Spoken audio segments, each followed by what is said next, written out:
और ये मत समझ लेना कि शिरडी से निकल के आसपास वाले गांव में जाके बच जाओगे, क्योंकि आसपास वाले गांव पर भी मेरा ही राज चलता है, समझे? इसलिए जो करना है वो सोच समझ के करना। हरिओम। बच्चों अभी नहीं, अभी हम अभ्यास कर रहे हैं, बाद में आओ। ठीक है।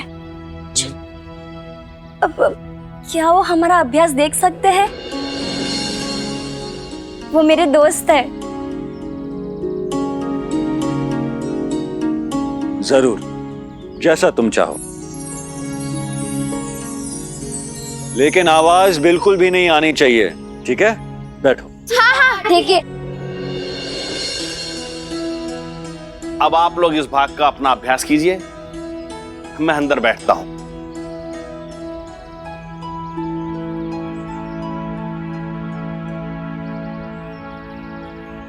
गोपी।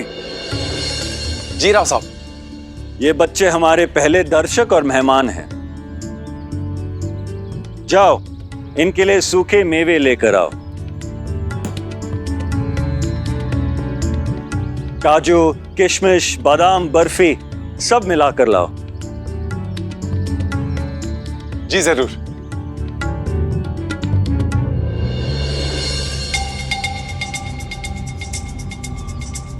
बच्चों को मेवा देना किसे अच्छा नहीं लगता, लेकिन गणपत राव को यह भूलना नहीं चाहिए कि नाटक हम उधार के पैसों से कर रहे हैं।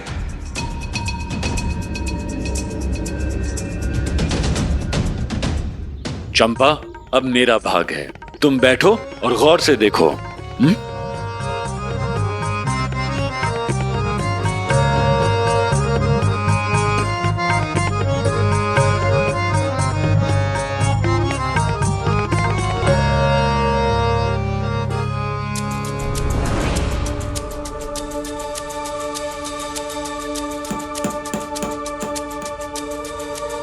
पंता जी, चंपा यहाँ क्या कर रही है?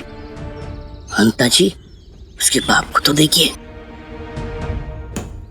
उधर कुर्सी की मरम्मत कर रहा है।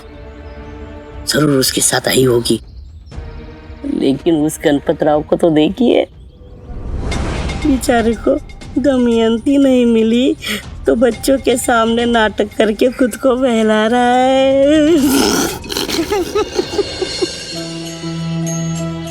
माई, भिक्षा दे माई।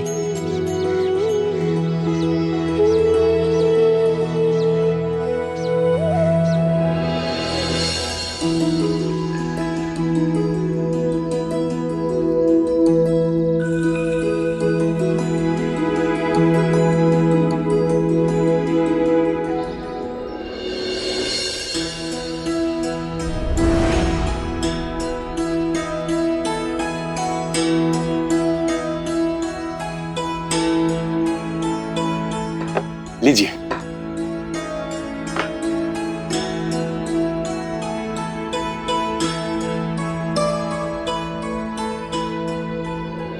जी, आपने आखिरी वक्त मेवे कभी खाए थे? 2 महीने पहले। और काजू बर्फी? उसके और 3 महीने पहले अंता जी। मत रोइए, मत रोइए।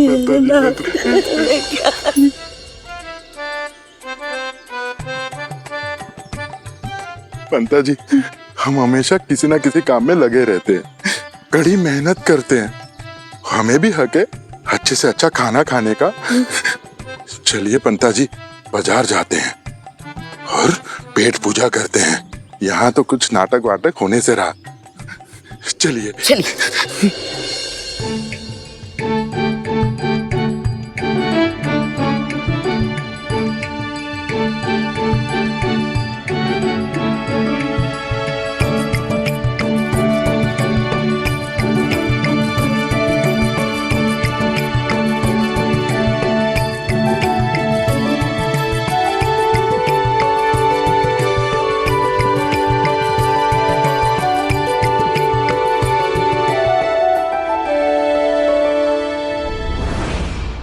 मल्हारी, इसमें तो बादाम भी है।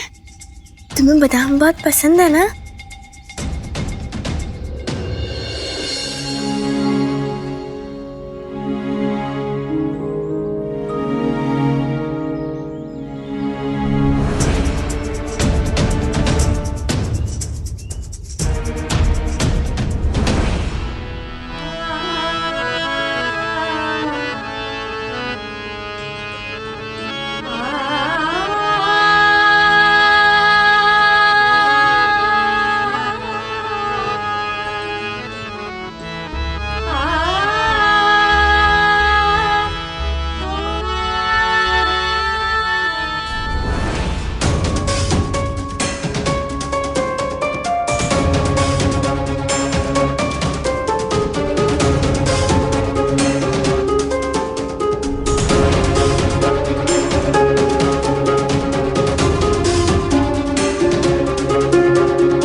मल्हारी, तुम ठीक तो हो ना?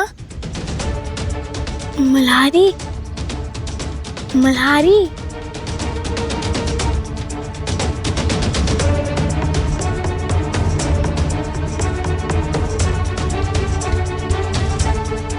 मल्हारी, मल्हारी, मल्हारी।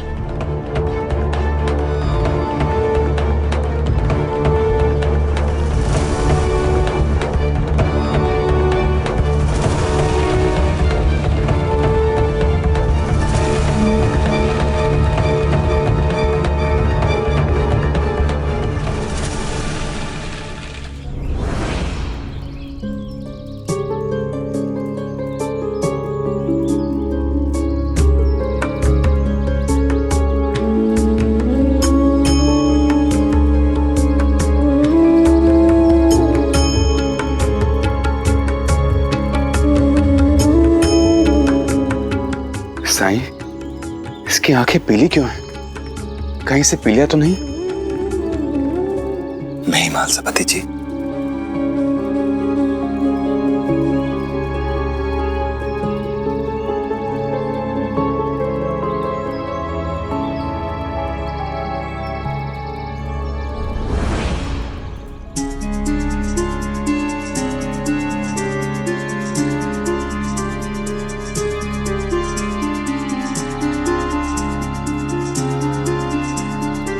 तबीयत खराब होने से पहले तुम क्या कर रहे थे? चंपा दीदी के नाटक का अभ्यास देख रहा था। इसकी आंखें पीली कब से हैं? साईं, ये जब घर से निकला तब तो ठीक था। और जाते समय क्या खाया था इसने? वरण भात ही खाया था, वो भी बिल्कुल सादा।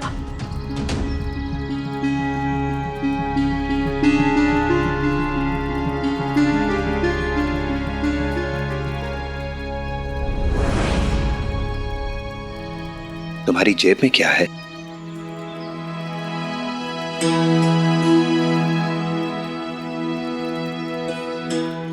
बादाम है साईं। क्या तुमने इन्हें खाया था?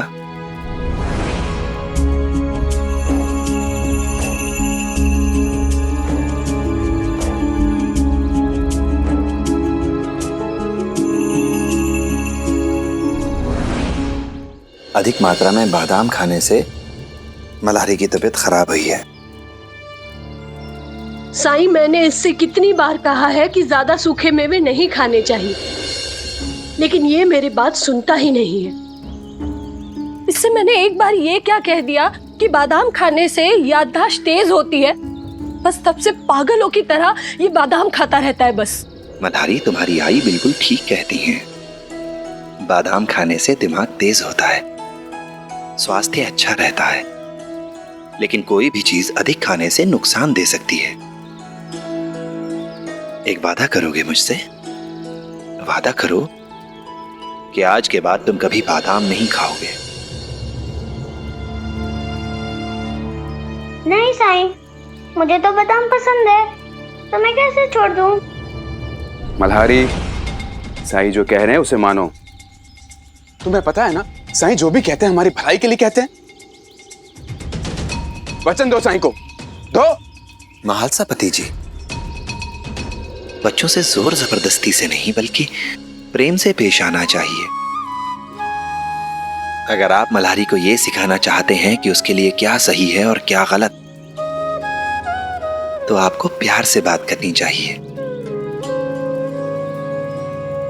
क्योंकि भय से तो केवल भय ही समझ में आता है, और भय से लाया गया परिवर्तन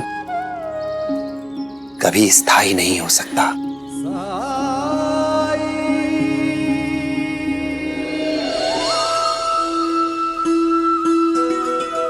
मल्हारी, मैं जो कुछ भी कह रहा हूं तुम्हारी भलाई के लिए कह रहा हूं। बादाम स्वास्थ्य के लिए अच्छे होते हैं, अधिकतर लोगों के लिए, लेकिन कुछ लोगों को ये नुकसान भी पहुंचा सकते हैं, और खासकर तब जबकि इन्हें अधिक मात्रा में खाया जाए, जैसा कि तुम्हारे साथ हुआ है। बादाम तुम्हारे स्वास्थ्य के लिए अच्छे नहीं हैं, इसलिए तुम इन्हें कभी मत खाना। मेरी बात मानोगे ना? ठीक है साईं, मैं आपसे बादाम कभी नहीं खाऊंगा।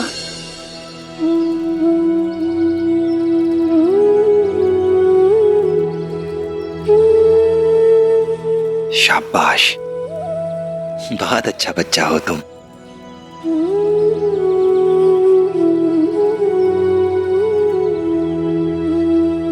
मल्हारी ने तो मेरी बात मान ली, लेकिन वो अभी बच्चा है। स्वाभाविक है बादाम देखकर उसका भी खाने का मन करेगा। इसलिए आप लोग भी अपने घर में सूखे मेवे रखना बंद कर दीजिए। जी साईं, हम इस बात का ध्यान रखेंगे। अच्छा, अब आज्ञा दीजिए साईं। राम जी भला करें। चलो मल्हारी।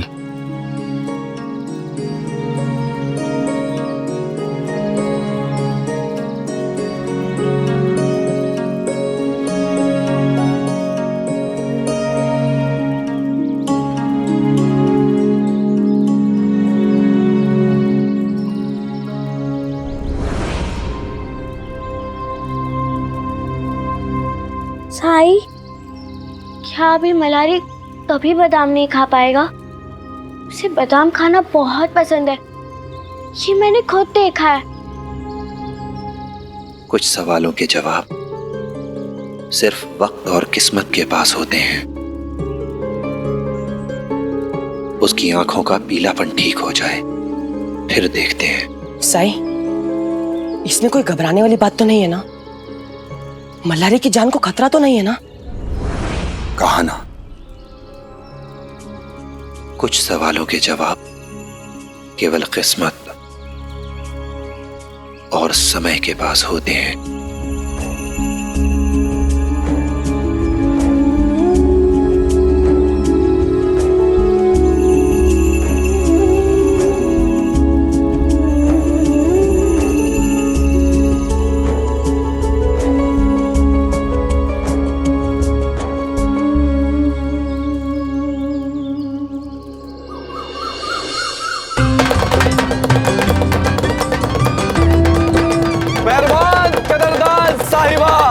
हो जाइए तैयार उसे देखने के लिए जो बनेगी आपकी गांव की शान। जी हाँ, एक बार फिर से हम आपके सामने लाए हैं हमारा प्रसिद्ध नाटक नल और दमयंती, जिसमें पहली बार एक लड़की निभाएगी नायिका की भूमिका, और वो भी आपके गांव की। ये मौका मत गवाइए, नाटक देखने जरूर आइए। समाज बदल रहा है और इस बदलाव के साक्षी बन जाइए। आइए आइए आइए, चलो।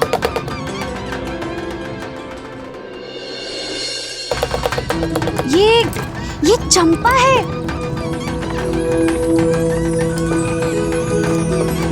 सचमुच बहुत किस्मत वाली है ये। देखिए नल दमयंती का नाटक। आइए आइए आइए।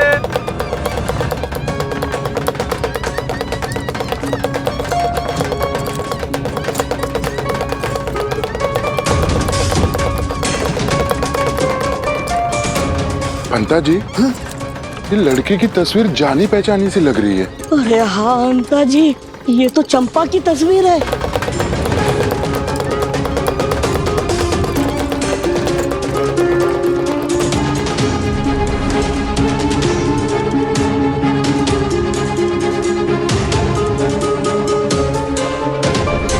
ओहो, अब समझा चंपा वहां पे किस लिए थी और क्या कर रही थी।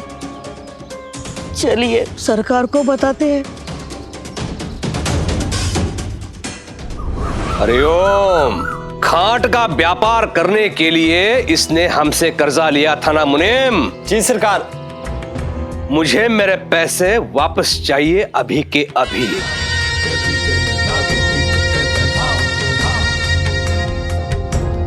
लेकिन सरकार, इस महीने का ब्याज और किस्त मैंने अदा कर दिए सरकार। जब वो सब पता है मुझे, शेष राशि मांग रहा हूं मैं। लेकिन सरकार, इतने पैसे मैं कहां से लाऊंगा? मुनीम, इसने अपना घर गिरवी रखा था ना हमारे पास। जी सरकार। उस पर अधिकार कर लो। सरकार, मैंने हमेशा वक्त पर किस्तें दी हैं, ब्याज चुकता किया सरकार। सरकार, आप मेरे साथ ऐसा मत कीजिए। मुझे कुछ नहीं सुनना है रविदास।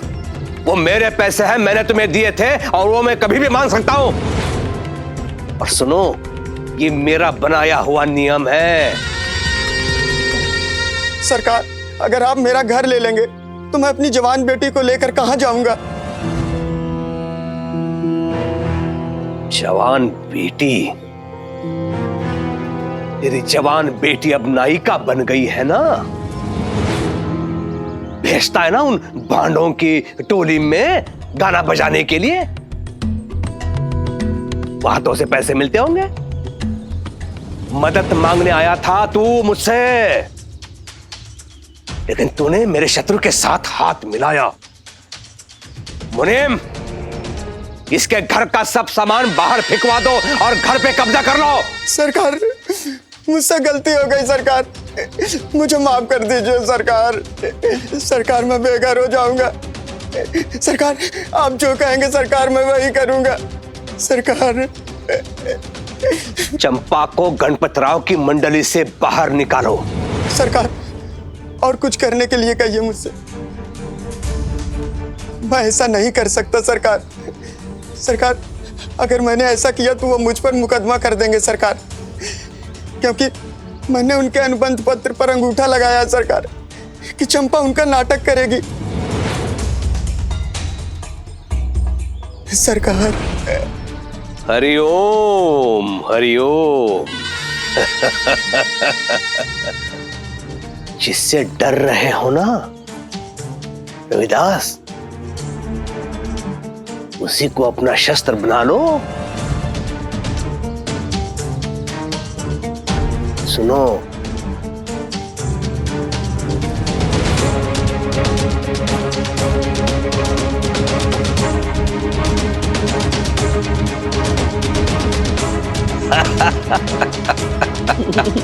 सरकार, ये मैं कैसे कर सकता हूँ? अगर तुम्हें अपना घर प्यारा है ना रविदास, तो ये तुम्हें कुछ भी करके, कैसे भी करके करना होगा और तुम्हें ही करना होगा।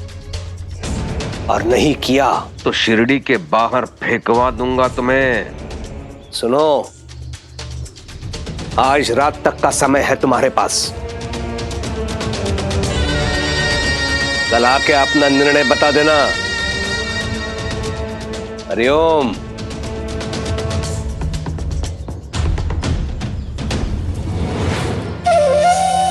चलो जाओ यहां से।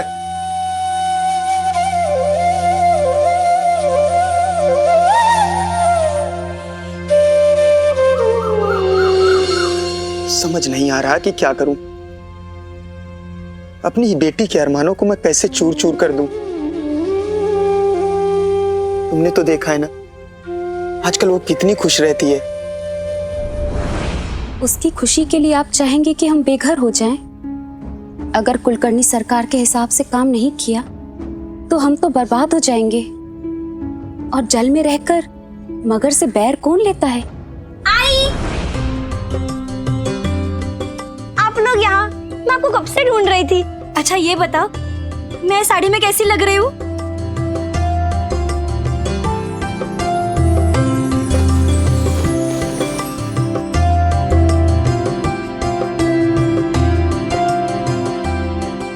भाव ने उपहार में दी। बहुत अच्छी है, लेकिन तुझसे कम। क्या आई, कुछ भी कहती हो? मुझे तो बड़ी सुंदर लगी। अच्छा आई, मैं साई से मिलने जाऊं? ये सब उनकी कृपा से संभव हुआ है। नाटक शुरू होने से पहले मैं उनका आशीर्वाद लेना चाहती हूँ। जाओ जाओ।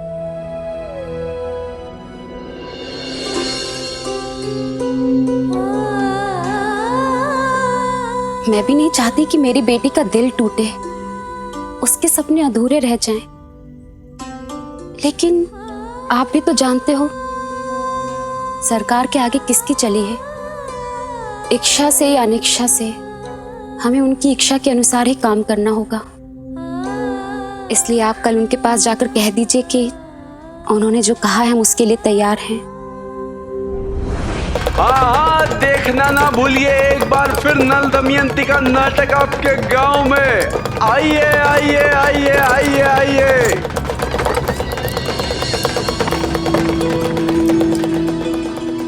चंपा, मैंने कहा ना साई आरो के जैसे नहीं है। वो तुम्हारा मजाक नहीं उड़ाएंगे। एक बार बात करके तो देख। नो नो नो नमस्ते साई। साई, तुम्हें याद है जब मैं चंपा को पहली बार द्वारका माई लेकर आई थी? वो ढंग से बोल भी नहीं पाती थी, घबराती थी, बात बात पर हकलाती थी, और फिर तुमने उसे ठीक कर दिया। और अब देखो, वही चंपा सैकड़ों लोगों के सामने अभिनय करेगी, गाना गाएगी। उसे सिर्फ आत्मविश्वास की जरूरत थी लक्ष्मी। और फिर उसने यूं ही अपना मन बहलाने के लिए गाना शुरू किया। मुझे आज भी याद है, वसुधा काकी उसे हमेशा डांटती रहती थी गाने के लिए। मुझे खुशी है कि उसने गाने का अभ्यास कभी भी बंद नहीं किया। चंपा की आवाज बहुत मधुर है। ये उसे ईश्वर का आशीर्वाद है, वरदान है।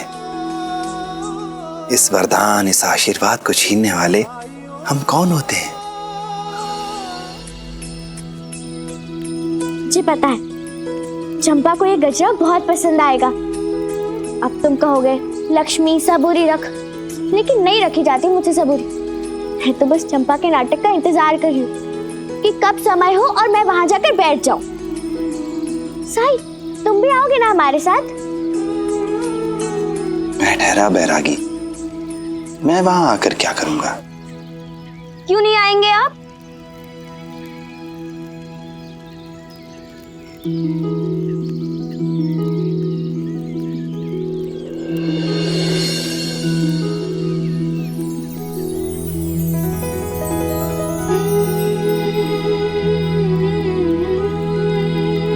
चंपा, तुम कितनी सुंदर लग रही हो। शुक्रिया।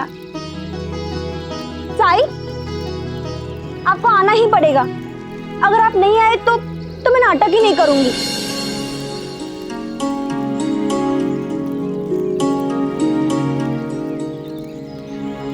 नहीं चंपा, ऐसा नहीं कहते। गणपत राव ने तुम पर भरोसा किया है, निर्भर है वो तुम पर। तुम्हारे बाबा ने जबान दी है, अनुबंध किया है उसके साथ। और जब तुमने हामी भरी है तो तुम्हें नाटक को सफल बनाने के लिए हर संभव प्रयास करना चाहिए। समझ रही हो ना मेरी बात? मेरे कहने का मतलब तो बस इतना है कि आप आएंगे, मुझे अच्छा लगेगा। लगेगा कि आपका आशीर्वाद मेरे साथ है और मेरा हौसला बढ़ेगा।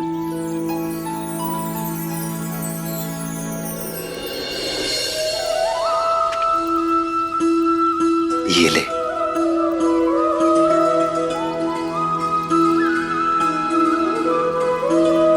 ये लक्ष्मी ने बनाया है, खास तुम्हारे लिए। इसमें मेरा आशीर्वाद और लक्ष्मी की शुभकामनाएं हैं। और रही बात हौसला बढ़ाने की, मेरे वहां आने की, तो मैं तो हर समय तुम्हारे साथ हूं। तुम बस मुझे याद करना और मैं वहां पहुंच जाऊंगा।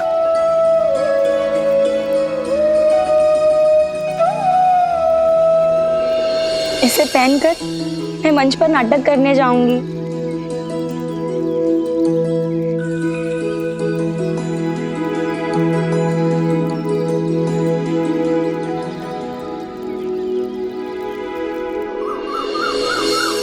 तुम लोग बस चंपा के मंच पर आने का इंतजार करना। तुम्हें देखते ही लगेगा चंपा पिछली वाली दमयंती से लाख गुना बेहतर है। चलो चलो प्रवेश शुरू हो रहा है। प्रवेश शुरू हो रहा है।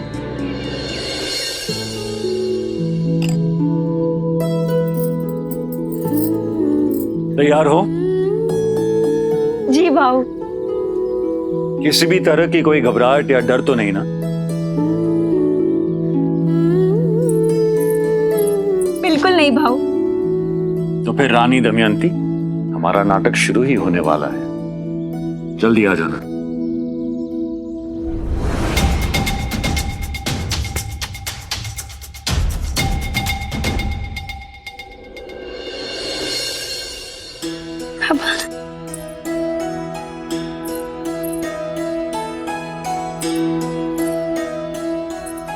बाबा, मुझे इतना प्यार देने के लिए, इतना प्रोत्साहन और इतना आशीर्वाद देने के लिए धन्यवाद।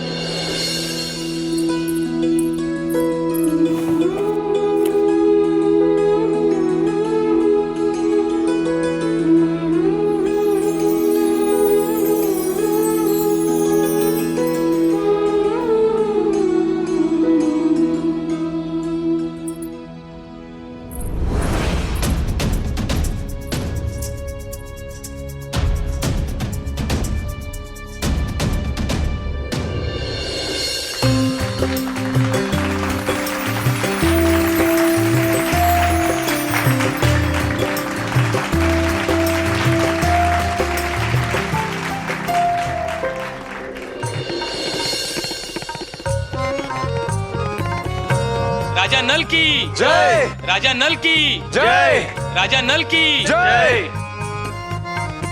राजा नल की जय। नमस्कार राजन।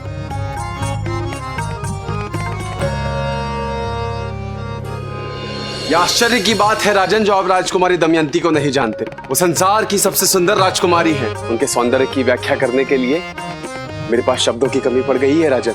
बस ये समझ लीजिए कि स्वर्ग की सबसे सुंदर अप्सराएं मेनका, रंभा, उर्वशी, तिलोत्तमा सब उनके समक्ष शर्म से झुक जाएं। अब देखना चंपा आएगी।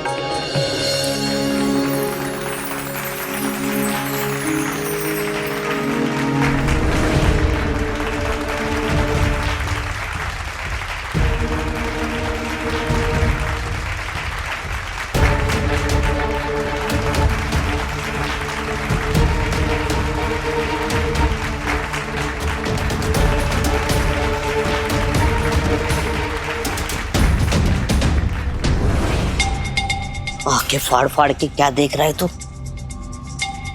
तुझे याद है ना सरकार ने क्या करने के लिए कहा है? तो कब करेगा? नाटक खत्म होने के बाद?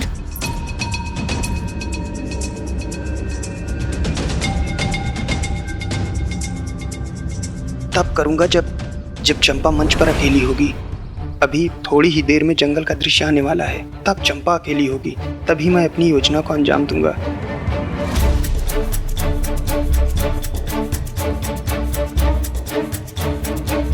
आप लोग निश्चिंत रहिए, मैं करता हूँ। अब देखना ना, चंपा गाना गाएगी।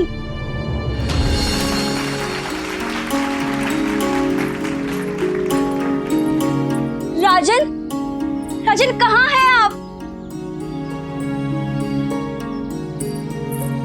राजन, राजन कहाँ हैं आप? राजन,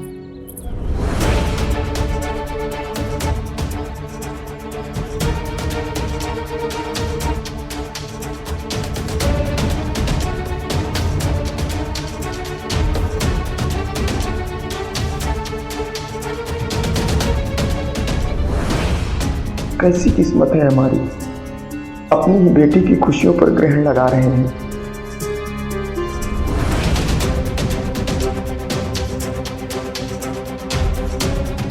ये छिपकली मरी हुई है, इसलिए इधर उधर नहीं भागेगी, एक ही जगह पर चिपकी रहेगी।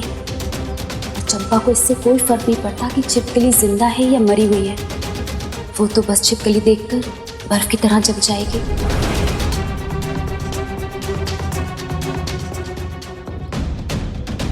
देखना बलाल पंत, ये गाना चंपा को रातों रात मशहूर बना देगा।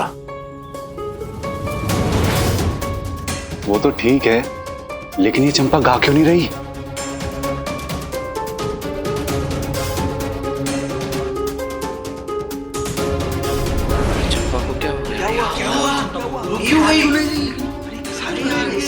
चंपा को क्या हुआ? अभ्यास में तो कितना अच्छा गा रही थी, ये अब चुप क्यों है? पता नहीं क्या हो गया उसे।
याद करो मैंने तुमसे क्या कहा था।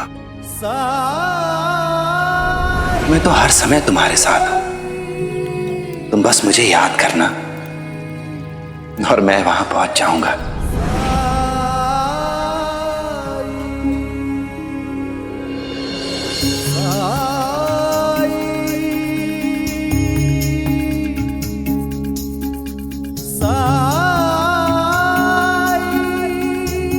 साई,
माफ करना बेटी, हम मजबूर हैं।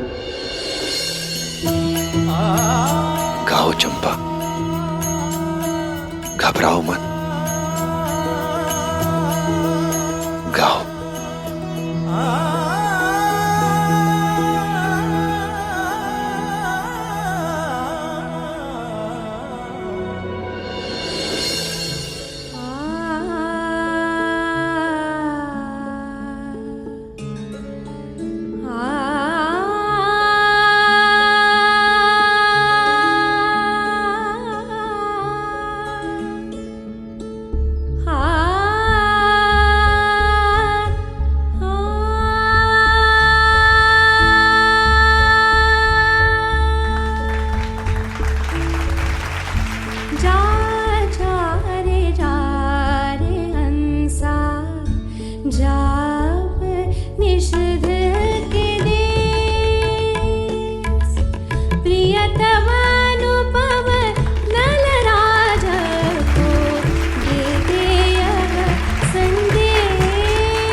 इस भारतवर्ष की पवित्र भूमि पर आज एक नए सितारे का पदार्पण हुआ है।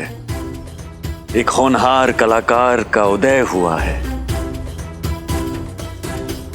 अब मेरे नाटक को कामयाब होने से कुलकर्णी सरकार क्या, अंग्रेज सरकार भी नहीं रोक सकती।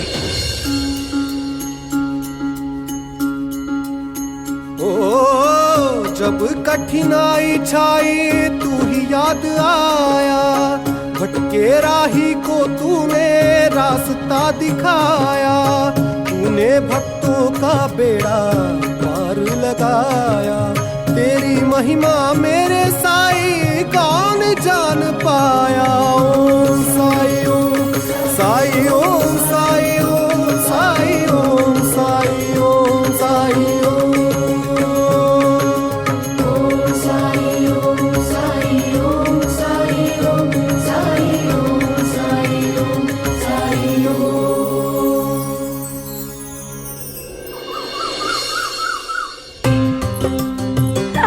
बाबा देखा आपने, लोगों ने मेरे काम को कितना सराहा। जब भी मेरे गीत और संवाद खत्म होते थे तब सब तालियां बजाते थे।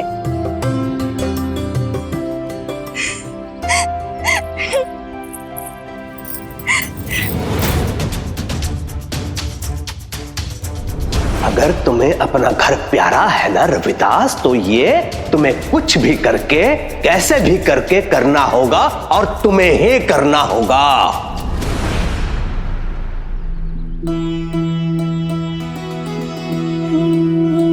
बाबा,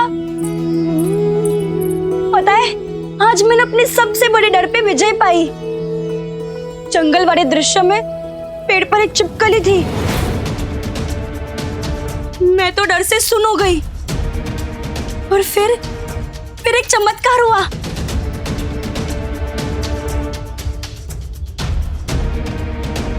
चमत्कार तो तुम्हारे मेरी नाटक मंडली में आने से हुआ है चंपा।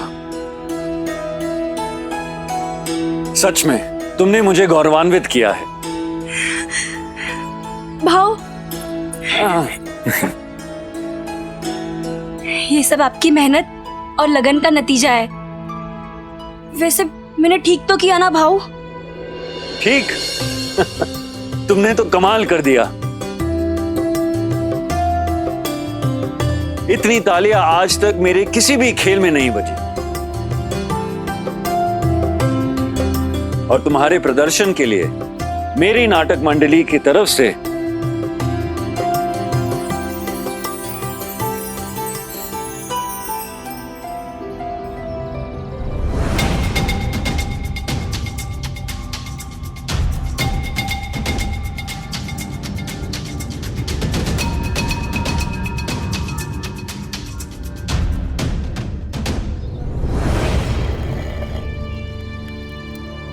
अब मल्हारी की तबीयत कैसी है?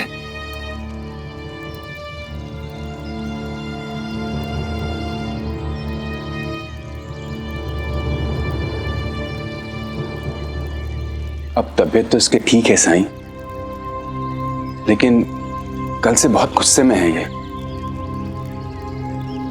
दरअसल साईं, कल इसके सारे दोस्त नाटक देखने जाने वाले थे और हमने इसे जाने नहीं दिया, क्योंकि साईं इसके स्वास्थ्य को लेकर अब मैं कोई जोखिम नहीं लेना चाहता था। और फिर ये घंटों तक रोता रहा। कल इसने ठीक से खाना भी नहीं खाया। और साईं, पहली बार ऐसा हुआ है कि ये बिना दूध पिए ही सो गया। अभी भी देखिए कितना नाराज है। बड़ी मुश्किल से हम इसे यहाँ लेकर आए। यहाँ आओ मल्हारी।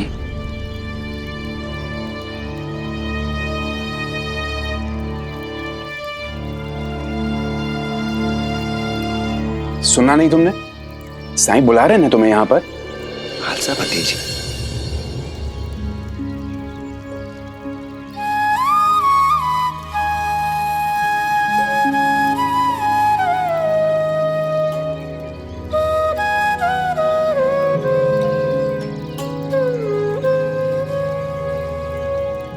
जरा देखूं तो मेरे मल्हारी की तबीयत अब कैसी है।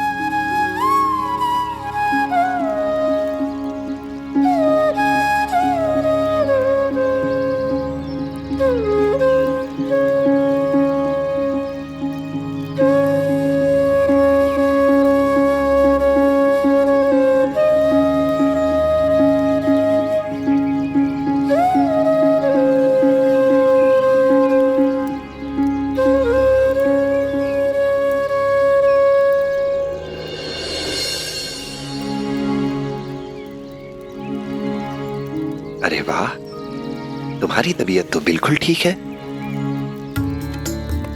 सच? मतलब मैं बादाम खा सकता हूँ? नहीं, बादाम तो नहीं खा सकते, पर हाँ, अपने दोस्तों के साथ कहीं भी आ जा सकते हो। अब क्या फायदा साईं, नाटक तो खत्म हो गया।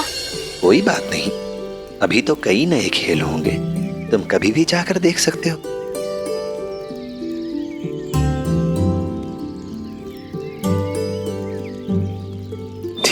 ठीक है मल्हारी, कल हम सब साथ में नाटक देखने जाएंगे। ठीक है? खुश? ठीक है, मैं अपने सारे दोस्तों को बता देता हूँ कि कल हम लोग नाटक देखने जाएंगे। आराम से। मल्हारी की तबीयत अब ठीक है, लेकिन हमें ध्यान रखना होगा कि मल्हारी को बादाम से दूर रखना है, हर हाल में। आप दोनों को ही ध्यान नहीं रखना है, बल्कि मल्हारी के दोस्तों को, उनके परिवारों को और अपने अड़ोसियों पड़ोसियों को भी बता दीजिए। कि कोई भी मल्हारी को बादाम ना दे, गलती से भी। जी साईं, हम इस बात का ध्यान रखेंगे। आज्ञा दीजिए। राम जी भला करे।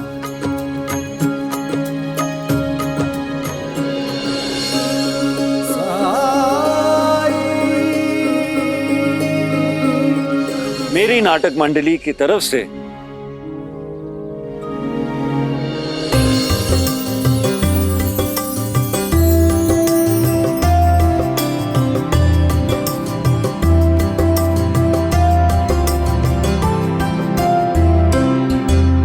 इसकी क्या जरूरत थी? ये बहुत महंगे होंगे। नहीं, मैं इन्हें नहीं ले सकती। तुम्हारा प्रोत्साहन बढ़ाने के लिए गणपतराव इतना तो कर ही सकता है।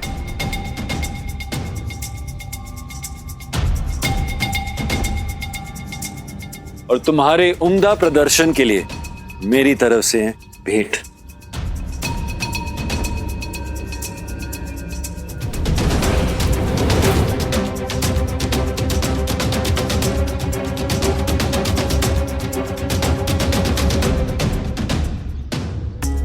तुम्हें गणपत राव के खर्चों पर नियंत्रण करना होगा,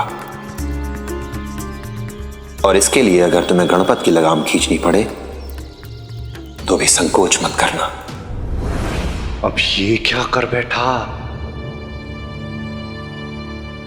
लेकिन राव साहब, आपने तो पहले ही चंपा को उसका मेहनताना अग्रिम में ही दिया है, तो फिर ये सब क्यों? ये मेरी तरफ से मेरी नई रानी दमयंती के लिए। आओ मुंह मीठा करते हैं। ये लीजिए।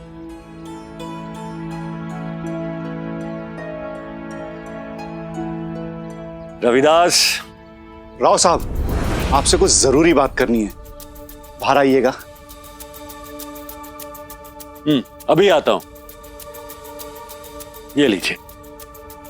ये लो, मैं भी मुंह मीठा करता हूं। समझ नहीं आ रहा है कि क्या करें।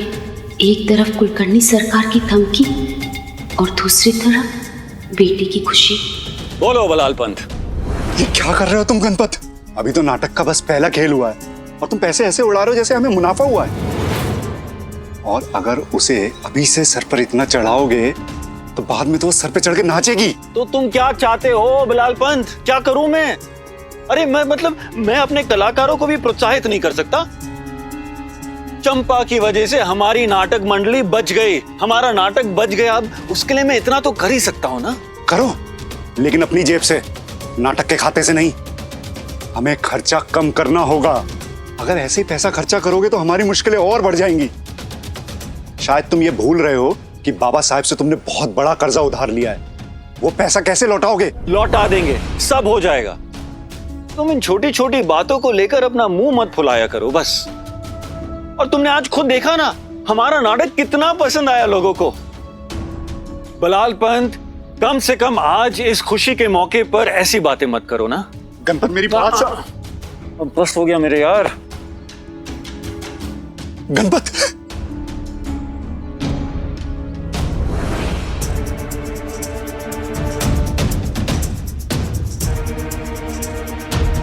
छोड़। चल। कहाँ ले जा रहे हो? छोड़ मुझे छोड़ दो। मुझे कहाँ लेके जा?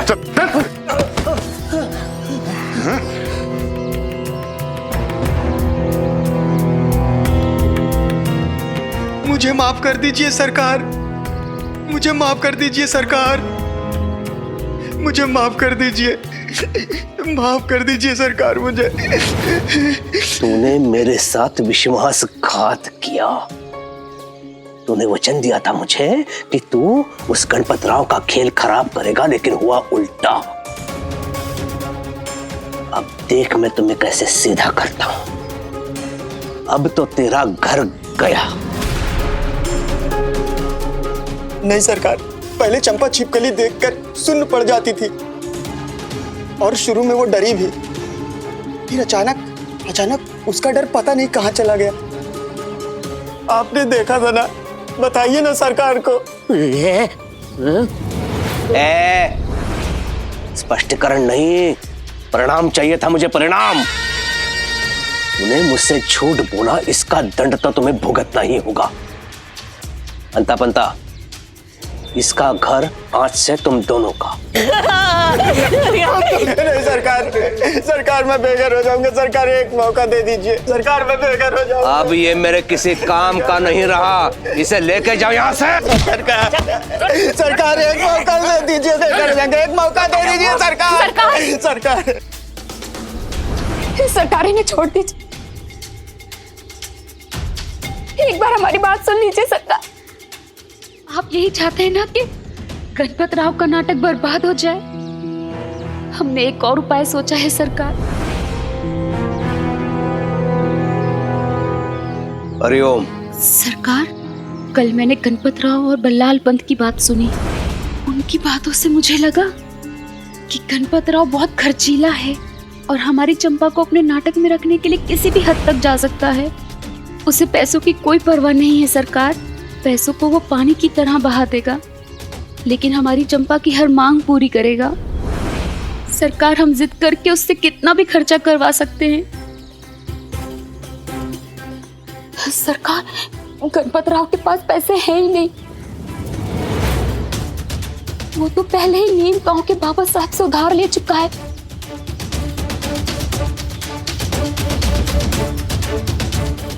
बहुत बड़ी रकम है सरकार।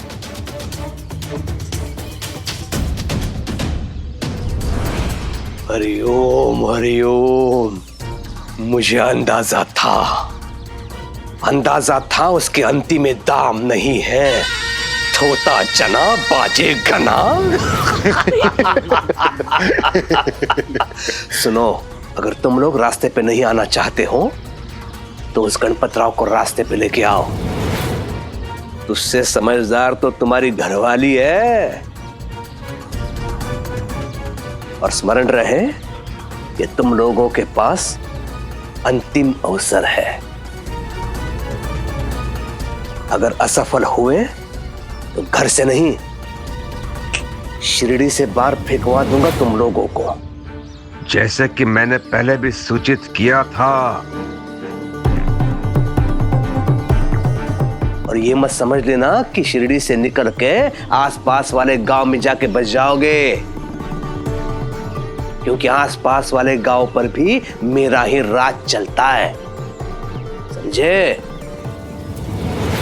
इसलिए जो करना है वो सोच समझ के करना।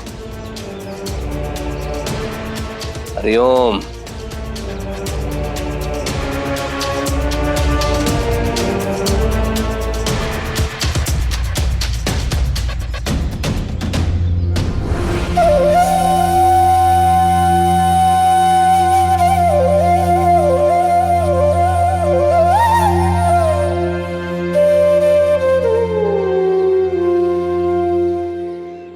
मेरे पास और कोई विकल्प ही नहीं था। मैं भी नहीं चाहती कि मेरी बेटी के सपने टूटें, लेकिन कुलकर्णी सरकार ने जो कहा है वो तो करना ही पड़ेगा ना। वैसा नहीं किया तो हमारे पास कुछ नहीं बचेगा। हम बहुत परेशानी में आ जाएंगे। परेशानी? कैसी परेशानी रविदास?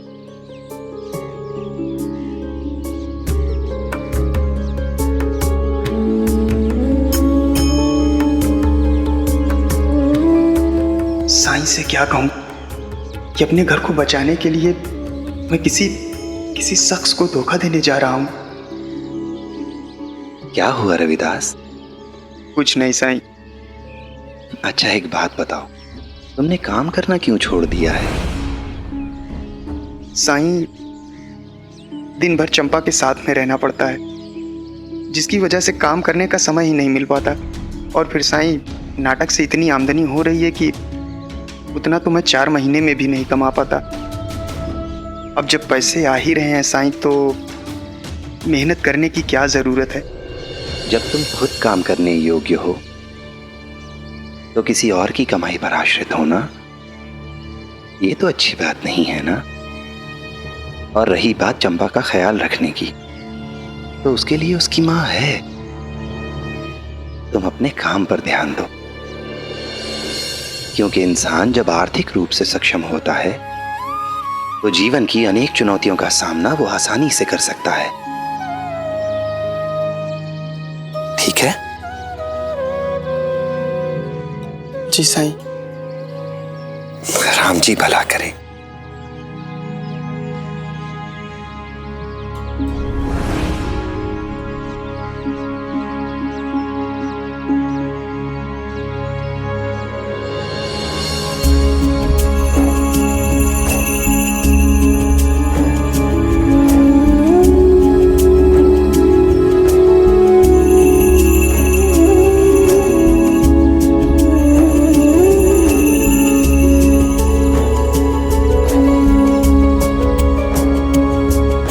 क्या अच्छी खबर सुनाई है तुमने बलाल पंत?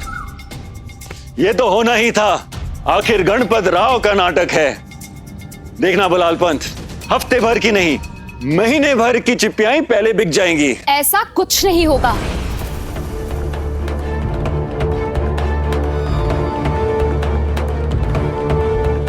नाटक तो तब होगा ना जब नाटक की नायिका काम करने लायक रहेगी। क्या हुआ चंपा को? ये देखिए, इतने घटिया किस्म के कपड़े और जेवर दिए हैं आपने कि उसे पहनकर इसके सारे शरीर पर लाल चकत्ते पड़ गए हैं। आई, ये तो मच्छर से। तू चुप कर। आप ही ने कहा था ना कि ये बहुत अच्छी कलाकार है, तो इसे अपनी सुंदरता का भी तो ख्याल रखना होगा ना।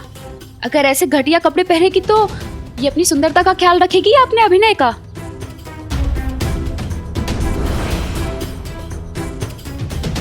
लेकिन देखने में तो लग रहा है कि मच्छर ने काटा है।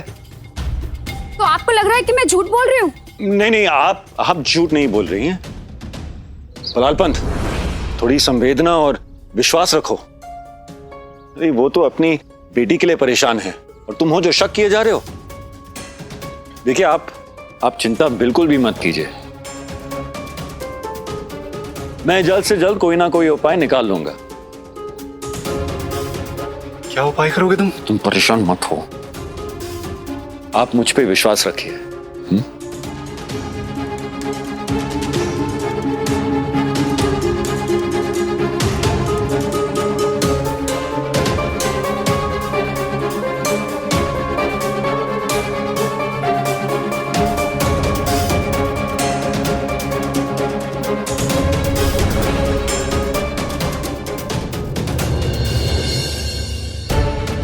क्या आई, मुझे तुम्हें कुछ बताना ही नहीं चाहिए था। तुमने तो बात का बतंगड़ बना दिया। मुंह बंद रख अपना, और जो मैं कहती हूँ ना चुपचाप वैसा कर, वरना तेरा ये नाटक में काम वाम करना सब बंद करवा दूंगी मैं।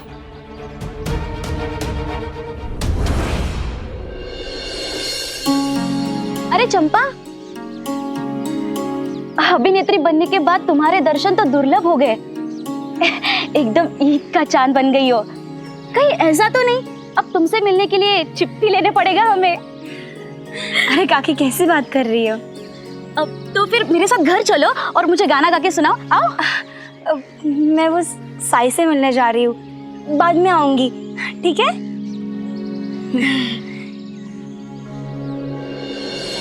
चंपा दीदी,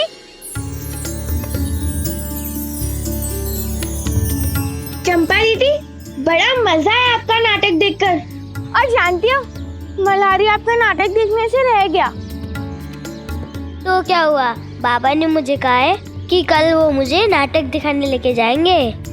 अच्छा, और नाटक कहाँ भागा जा रहा है? मल्हारी, कल जब तुम आओगे तब मैं तुम्हारे लिए खीर की मिठाई रखूंगी। मुझे पता है अब तुम्हें बादाम नहीं खाने हैं।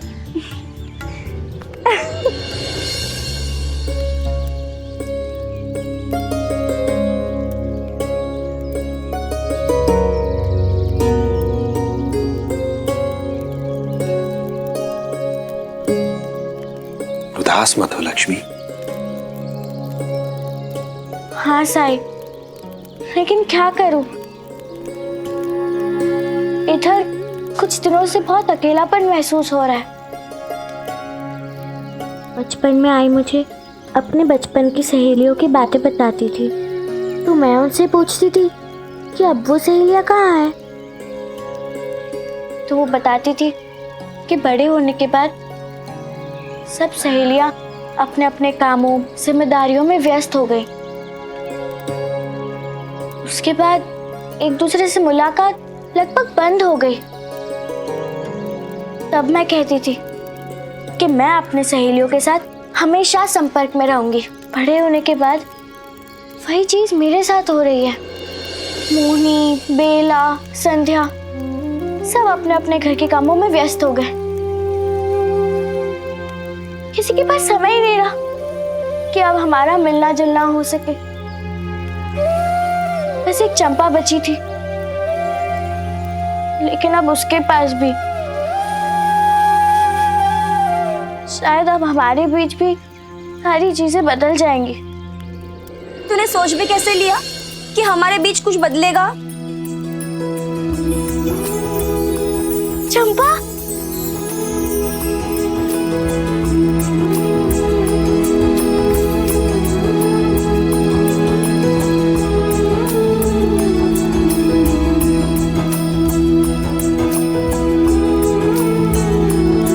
मुझे ऐसा लग रहा है जैसे मैं तुमसे बरसों बाद मिल रही हूँ। आ बैठ।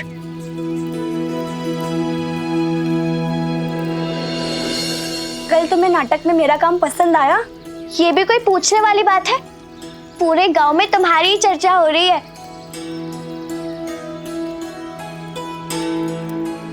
हालांकि नरपति से रोने में तुम मुकाबला नहीं कर सकती। तुम्हें याद है वो दृश्य जब उसे लगा था कि राजा नल उसे छोड़कर चले जाएंगे? वो कैसे रोया था। हमें ऐसा लगा कि हमारे कान फट जाएंगे।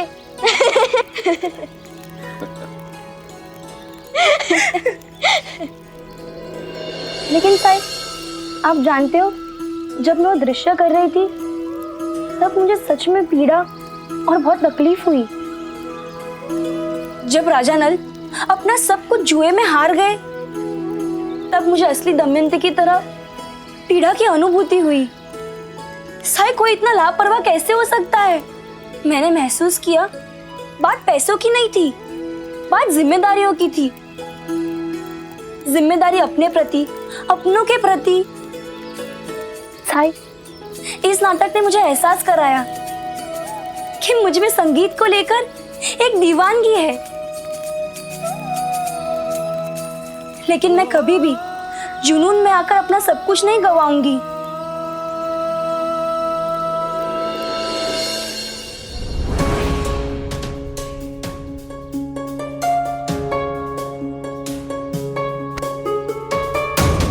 देखा, मैंने कहा था ना कि चंपा को वो सब मिलेगा जिसकी वो हकदार है।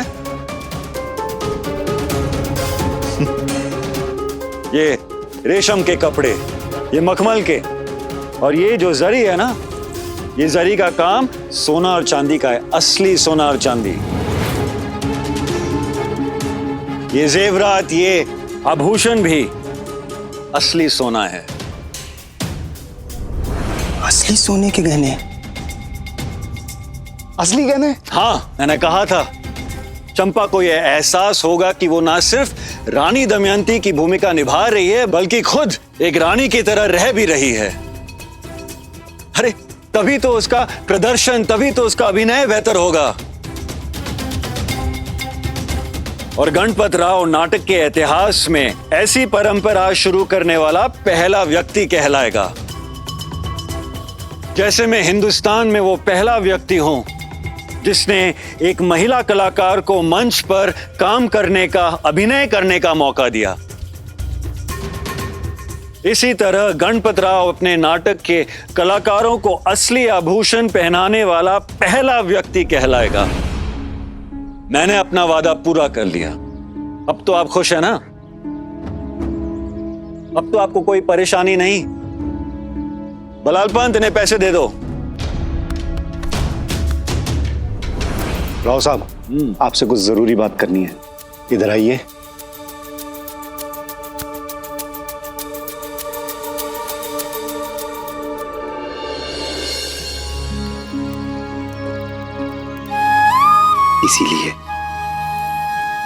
इसीलिए अच्छी कहानियों का मंचन बार बार होना चाहिए। अच्छे नाटकों को बार बार दिखाया जाना चाहिए, ताकि जैसे तुम्हें समझ में आया है बाकी लोग भी समझ सकें कि पैसे को बर्बाद करना बुरा है और पैसे के पीछे भागना उससे भी ज्यादा बुरा। धन का अनादर करके कभी भी मनुष्य का भला नहीं हो सकता।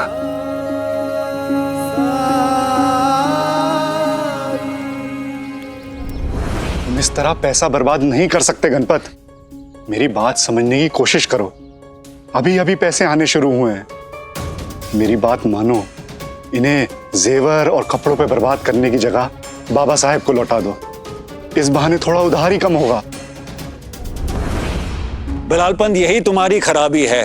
तुम चिंता बहुत करते हो। अरे बाबा साहेब और मेरा बहुत पुराना रिश्ता है। उन्हें पता है कि उनके पैसे डूबने नहीं वाले और मैं कहीं उनके पैसे को लेकर भागने नहीं वाला। लेकिन अगर चंपा चली गई इस नाटक से तो जो भी पैसे अभी आ रहे हैं वो भी बंद हो जाएंगे। प्राथमिकता देना सीखो, प्राथमिकता बिलालपंत।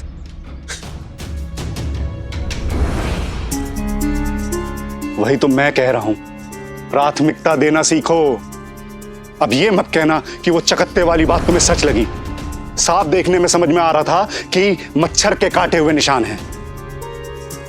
अगर चंपा को कोई परेशानी है तो तुम उससे बात करो। मैंने खुद ये महसूस किया है कि अपने मां के व्यवहार से वो खुश नहीं थी। अगर तुम चंपा से बात करोगे तो हो सकता है वो अपनी मां से बात करे, उसे समझाए। बिलालपंत, तुम फिर से उपदेश दे रहे हो मुझे। ये मत बोलो कि तुम मेरे प्रबंधक हो।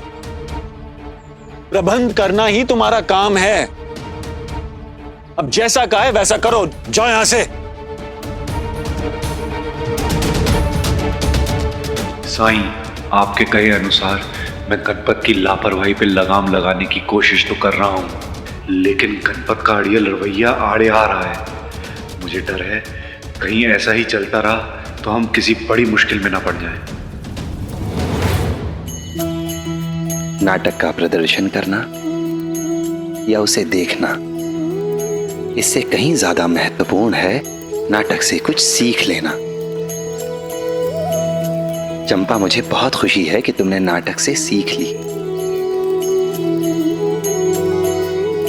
और मैं ये उम्मीद करता हूं कि बाकी लोग भी अच्छी कहानियों, अच्छे नाटक, अच्छे साहित्य से अच्छी सीख लेकर उसका उपयोग अपने जीवन में अवश्य करेंगे।